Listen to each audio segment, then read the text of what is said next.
Fala galera, vamos acompanhar a turma do Linha de Passe analisando os jogos que aconteceram neste domingo pela 24ª rodada do Campeonato Brasileiro.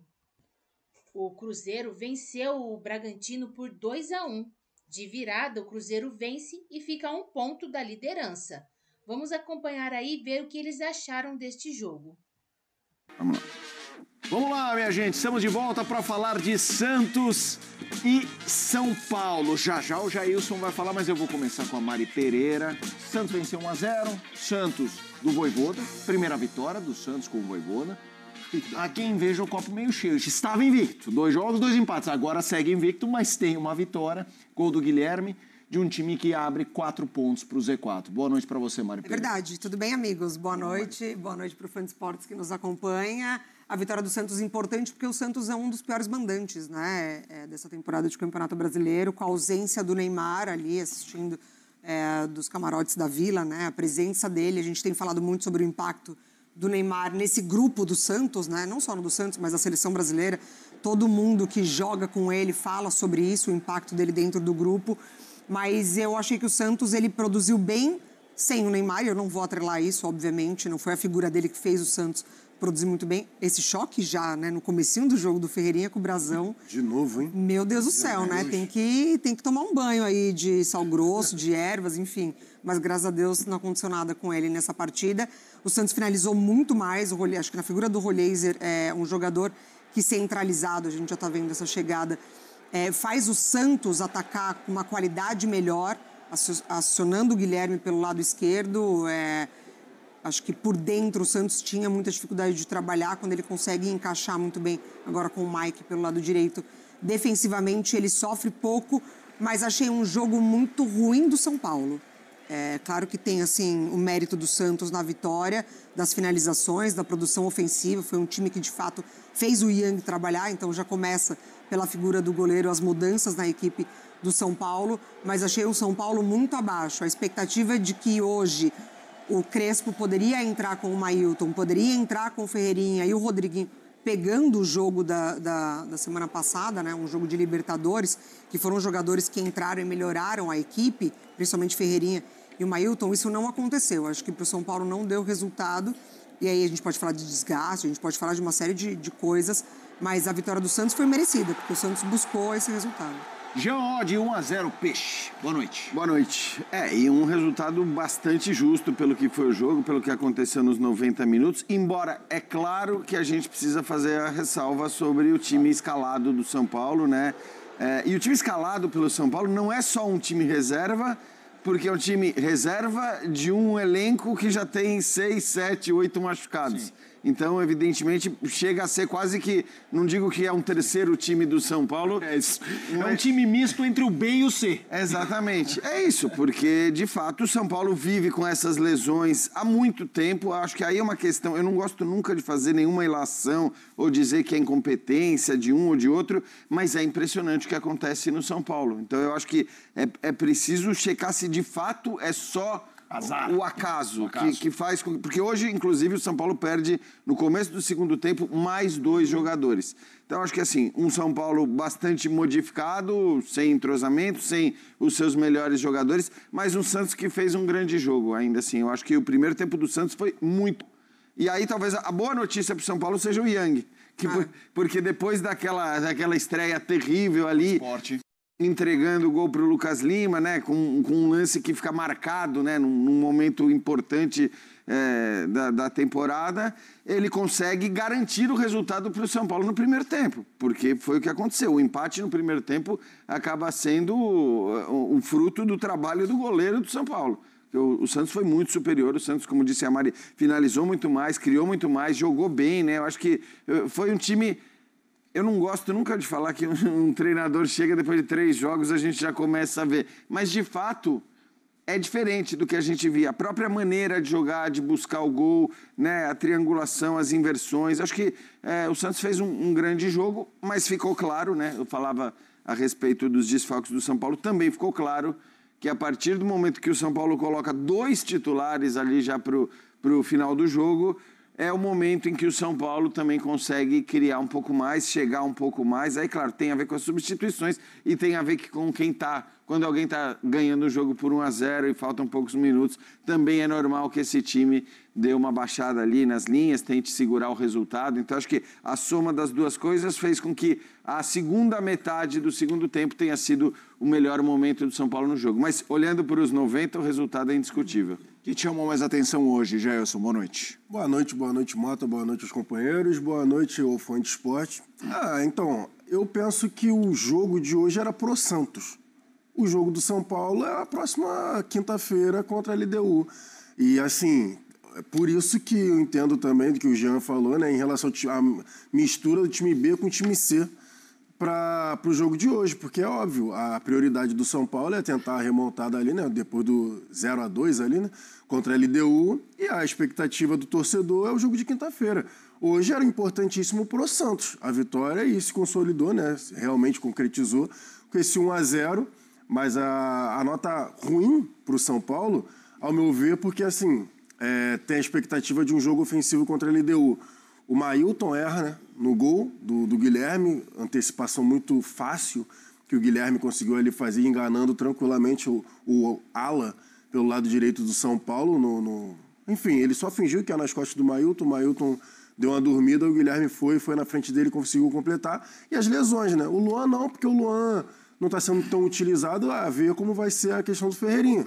Se realmente não preocupa para quinta-feira, porque, ao meu ver, né, seria uma peça importante para o jogo de volta da Libertadores, ainda mais precisando de um time mais ofensivo para conseguir a remontada em casa. Mas o jogo de hoje em si, não vejo tanta coisa assim para a gente destacar pro São Paulo, né, em questão do São Paulo, porque o jogo importante é na quinta-feira. Acho que hoje o jogo mesmo era para o Santos, e o Santos com algumas dificuldades, mesmo jogando bem, né? O Jean estava falando em relação às mudanças do Vojvoda, da forma que o time estava jogando, de conseguir a vitória. Acho que esse era o ponto importante para justamente abrir uma distância ali para a zona de rebaixamento. Já a gente vai falar, inclusive, do São Paulo pensando nessa Libertadores, pensando no jogo de quinta-feira com a LDU. Marra e depois companheiros também jogando essa pergunta para todo mundo. Óbvio que era um São Paulo mexido e que isso não pode ser desconsiderado na avaliação do que fez o Santos. Mas, pegando aí o gancho do que disse o Jean, de pequenas lapidações que o Vojvoda já faz, o que você olha no Santos de hoje que te permite, ou não, imaginar um time que, sim, luta contra o rebaixamento, mas que talvez, com o que apresentou em parte do jogo de hoje, não seja um time com cara de rebaixamento, e sim de escapar do rebaixamento, Marra. Prazer, Felipe, estar com você. Boa noite, Jean, Mariana, Jailson e Fã de Esportes. O Santos, desde a demissão, né, do Kleber Xavier, acho que até antes, acho que desde o início da competição, o Santos meio que compreendeu, eu sei que com algumas distrações, e uma delas é a chegada do Neymar, o Santos tinha compreendido qual era a luta dele no campeonato. Por que eu falo das distrações e coloco o Neymar como uma das distrações? Porque ele é uma grande distração. Ele é uma atração imensa na cidade, ele é uma atração na história do clube, assim. Só que, em algum momento, talvez, o Santos tenha se desconectado de qual era a verdadeira luta dele, Santos. E, de algum tempo para cá, e aí é preciso destacar, mesmo com o Neymar jogando, o Santos já tinha entendido. Porque a tabela forçou esse entendimento, né? Mesmo com o Neymar, que, de novo, é uma tentação pensar. Com o Neymar não cai. Não, o Santos estava jogando e a tabela estava indicando que teria sofrimento por muito tempo. Ainda não acho que passou esse sofrimento. Mas, nos últimos jogos, me parece, e eu acho que isso é muito abstrato, mas você me perguntou, eu vou responder, me parece que o comprometimento, a luta, o bico para o alto quando é necessário e a velocidade que o time tem imprimido, o time floreia menos as jogadas. O time é um time mais direto, mais objetivo. Eu acho que essa avaliação ela é tremendamente contaminada hoje por causa do adversário. Não era o adversário time A, era um São Paulo. Mas, assim, cada um com seus problemas. No campeonato do Santos, o Santos fez o que tinha que fazer. Não está vindo aí o time titular? Numa boa, azar é seu, eu preciso ganhar de você. Claro. É isso. E o Santos ganhou. Então, acho que, para mim, tem uma compreensão que é bastante abstrata, você não consegue apontar isso com tanta exatidão. Compreensão que esse é o caminho do Santos. O Santos tem que lutar todos os jogos. E lutando todos os jogos, ok. Porque a gente viu isso acontecer na temporada passada, por exemplo, com o Vitória, que era um claramente condenado no início da competição e claramente foi o primeiro a comprar a briga. Falou, quer saber? Vão ter que lutar para ganhar da gente. E escapou com muita folga. Foi até para o Sul-Americano. Uma das coisas que ficou marcada nesse Fortaleza do Vojvoda dos últimos tempos, né, desse recorte de queda que culmina com a demissão dele, foi justamente essa falta de luta.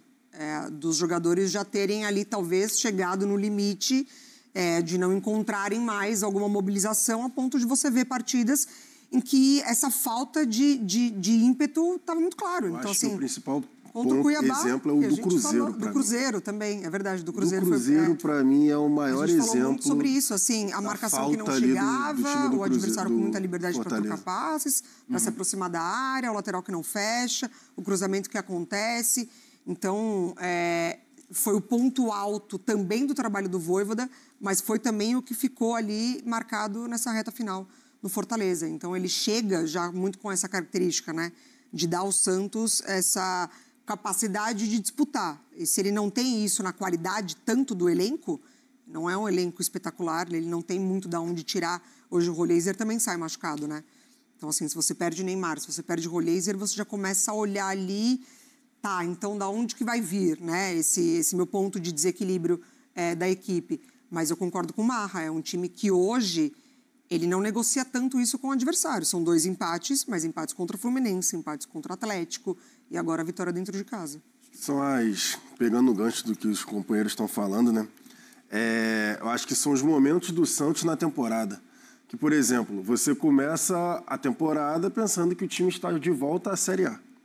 Ok? O Santos está de volta à Série A, então a expectativa é que se mantenha na Série A. Só que aí vem o Neymar.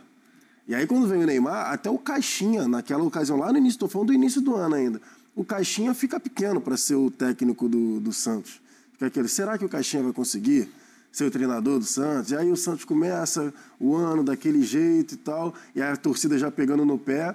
E aí, quando vem o Kleber Xavier, na hora, a gente conversando ainda no Sport Center, a gente falava, será? Porque a primeira experiência do Kleber Xavier, tudo bem, ele conhece o Neymar, pode tirar o melhor do Neymar, só que naquela ocasião ainda com o Kleber Xavier, eu acho que ainda tinha exigência do jogar bonito, jogar o Santos, a forma que o Santos jogava, marcação alta, que o Caixinha tentou implementar também, tentativa de proteger o Neymar, mas a tentativa do Santos jogar mais com a posse da bola.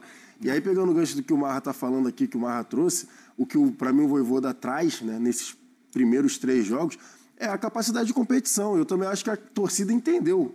É competir. Cada bola é uma bola e, gente, a gente precisa ficar na Série A. A gente precisa ficar na primeira divisão. Essa é a nossa briga agora. Isso não vem de agora, né? Mas com o Carille foi assim também. Não vai dar espetáculo. Só que com o Carille era a Série B, né?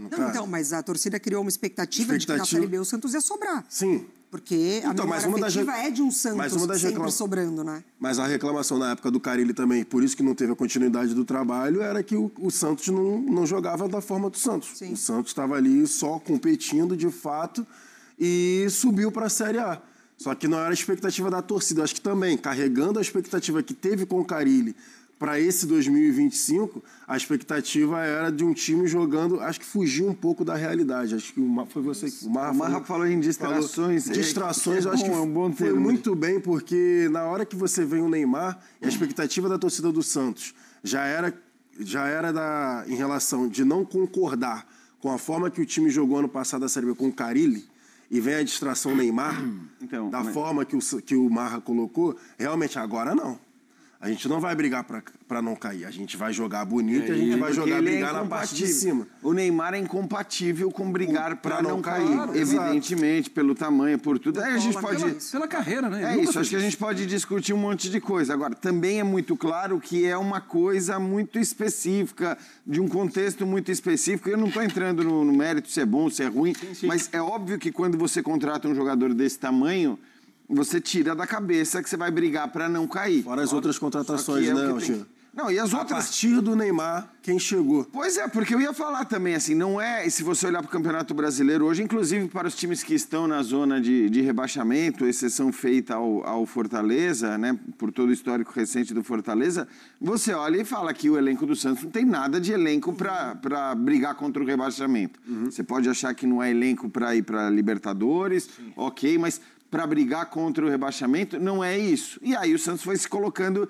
nessa situação. Então, esse entendimento... porque tem muita coisa aqui também do papo... Alguns clubes têm mais no Brasil. O tal do DNA. Só que DNA no futebol brasileiro... Não, é fácil você ter DNA no Barcelona. Porque você tem um DNA e você tem... Ainda que o Barcelona esteja atolado em dívidas, cheio de problema, fazendo as maiores brasileirices que um clube europeu consegue fazer, eles estão sempre contratando. Estão sempre trazendo jogadores de alto nível. Então... É fácil você ter o seu DNA quando você tem certas condições para montar o seu elenco. No futebol brasileiro, a história do DNA é linda, mas tem momento que você vai falar, cara, pera lá, aqui não tem elenco para DNA. O Santos, muitas vezes, dependeu das suas categorias de base para fazer valer o seu DNA. Então, não só os jogadores, os treinadores também, né? A rotatividade é tão grande que você não tem quem... colocar ali para permanecer ainda que você DNA. Escolha um treinador com o tal do DNA, ele também vai chegar lá e vai falar, mas como que eu vou fazer isso? Então, eu acho que no fim das contas, o que fez com que o Santos se ligasse é olhar para a tabela de classificação e falar, agora ou eu caio na real, ou se eu ficar com essa ilusão, eu caio na real também. Agora, Vojvoda eu acho que é um tema interessante, porque é uma amostragem muito pequena, a gente está falando de um cara que fez um trabalho...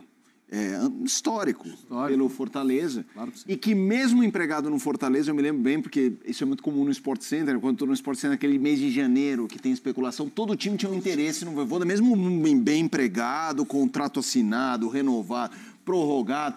O Vasco está interessado, o Grêmio, aqui estou dando exemplos aleatórios, mas que era frequente ver isso. Então a gente está falando de um cara que tem um nome e um trabalho visto como uma joia de futebol brasileiro. O que representa o Vojvoda nesse processo de realidade? Os resultados vão aparecendo, você constrói um coletivo muito forte, assim, que é capaz de buscar as viradas, do zagueiro se sentir muito à vontade para finalizar. Então, acho que ele se adapta às situações de jogo, mas isso parte de uma confiança que vem do dia a dia. Acho que o trabalho, a gente não está mais no dia a dia, né? Já há um tempo. Eu acho que o dia a dia no Cruzeiro conta muito. Acho que ela vem desse trabalho com a confiança. E só para destacar, assim, a Mari lembrou que no jogo do turno o time era basicamente o mesmo, mas o time idealizado antes do campeonato começar era outro. Exatamente. Era com o Dudu, era com o Gabigol titular, era com o Marlon lateral, que está no Grêmio. O Kaique foi ganhando espaço. Assim, ele foi melhorando o time. Ele foi melhorando em todos os sentidos. Melhorando os jogadores e aperfeiçoando dentro da ideia dele. Falou, opa, esse aqui encaixa mais. Porque há algum tempo, e se você até olhasse, recorresse até o ano passado, dificilmente você ia pensar que em setembro, outubro, a dupla de volantes vai ser os dois Lucas. Ainda, né? Por quê? Porque tem o Matheus Henrique para jogar. Porque tinha o Wallace. Porque, cadê? O Matheus Henrique tem entrada de vez em quando. Ele foi mudando, não preso à grife, preso ao que os caras estão mostrando. Vamos mudar de assunto. Além de 2 golaços, os mais de 35 mil torcedores cruzeirenses que estiveram no Mineirão na noite deste domingo foram presenteados com a 6ª vitória seguida do time de Leonardo Jardim na temporada. Pela 24ª rodada do Brasileirão, o Cruzeiro derrotou o Bragantino de virada por 2-1, ficando a 1 ponto do líder Flamengo, na tabela do campeonato. O time paulista abriu o placar aos 25 minutos do primeiro tempo, com um belo gol de John em batida de fora da área. O Cruzeiro também empatou com um golaço marcado por Lucas Silva, em um chute de longe no ângulo, aos 46 minutos. A virada da Raposa veio aos 31 do segundo tempo, com Kaique Bruno. O resultado significou o 6º triunfo seguido do Cruzeiro na temporada, 2 deles pela Copa do Brasil e 4 pelo Brasileirão.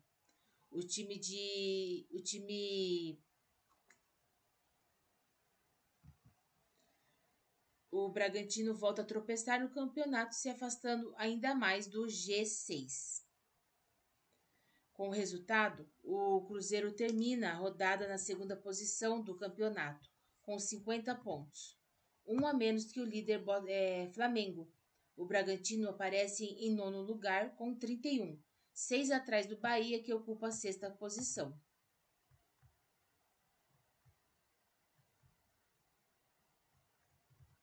O Cruzeiro visita o Vasco no próximo sábado, às 18h30, em São Januário, no Rio de Janeiro.